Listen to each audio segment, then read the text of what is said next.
explicar una historia que al escucharla a ti te va a interesar. El tiempo que utilizas ahora, a valorarlo deberás comenzar. Banco del tiempo.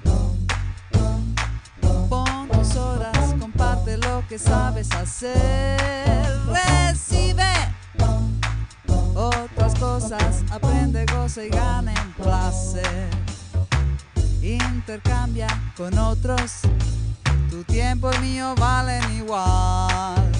No importa lo que des o recibas, aquí a todos se nos ve similar. Banco del tiempo.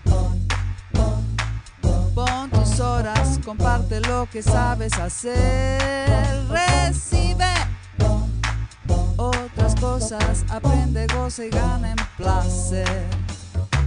Todo el mundo necesita una ayuda y también dar.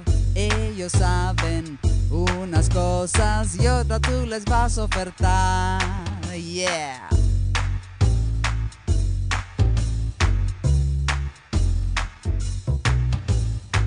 Yo ahora te daré un ejemplo, verás que rápido entenderás. Sí, primero piensa en qué necesitas y en tus horas extras que ofrecerás. Banco del tiempo.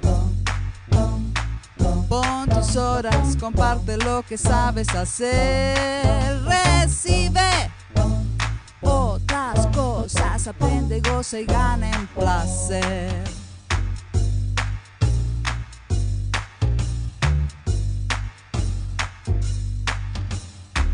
Por ejemplo, si eres experto en informática y quieres enseñar, lo publicamos en nuestra plataforma y de la red lo puedes recuperar. Banco del tiempo.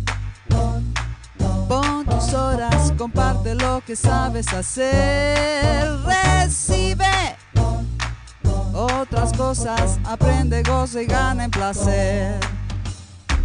Y ahora sabes de qué se trata el banco, anímate y vente a apuntar. Ya, en el Raval tenemos despacho, o ahora mismo yo te puedo anotar. Banco del tiempo.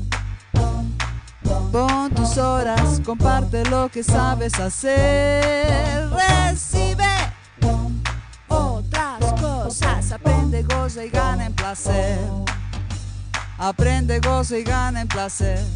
Oh, oh, aprende, goza y gana en placer. Banco del tiempo. Aprende, goza y gana en placer. Oh, yeah. Aprende, goza y gana en placer. Sí.